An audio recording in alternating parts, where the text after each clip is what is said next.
My name is John Griffith. I'm a wildlife biologist.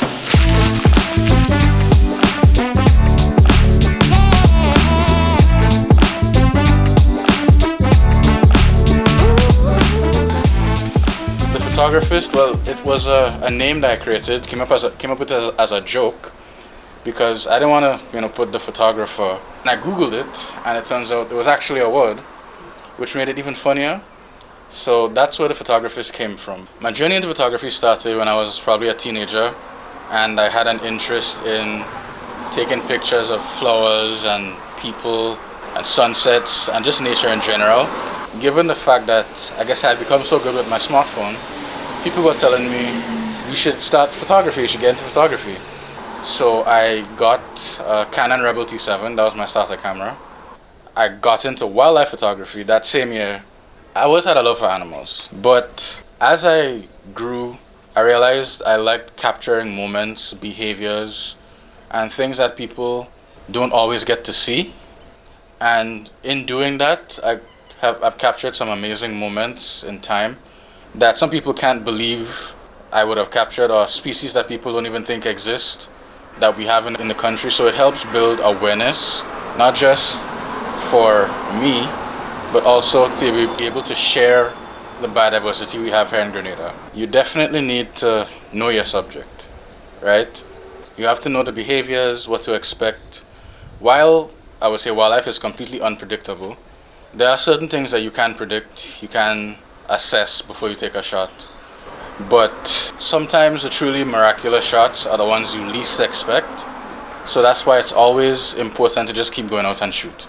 So sometimes you might see a new bird, and you take a photograph that one point, but you go back and you don't like it, so you have to learn your subject. You have to research how they behave, what they do, just to be able to get that wow picture of their behavior, because that's what wildlife photography, the best photos for wildlife, in my opinion, are the ones that show behavior or some sort of emotion.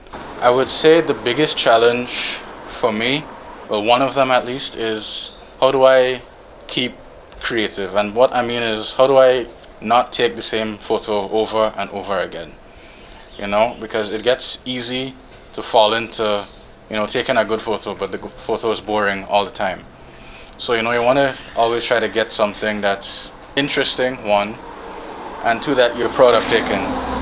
The work that I do is, I think it's close to my heart because, one, I studied marine wildlife and conservation biology, and I fall in love with the field, and mixing it with something that I also love, which is photography, it's near and dear to my heart because I get to mix two things that I love and share it with people that may not understand or may not know or are also willing to learn, and I might be able to influence others. And also, I think I am probably one of the few, if not the first, wildlife photographer on the island of Grenada. So I think it also means that I get to inspire others to try to pick up what we're doing, what I'm doing, and share it with the world. Put Grenada on the map at some point. That's why it's personal to me. Next, I would like to do some traveling, go to different countries, and shoot different birds, mammals, reptiles. I've gotten into macro photography lately, so insects, and just advance my career as a wildlife biologist as well, while mixing it in with photography. I know people think of Grenada as an island for sun, sand, sea, and carnival, but don't count us out for our biodiversity. We have a lot.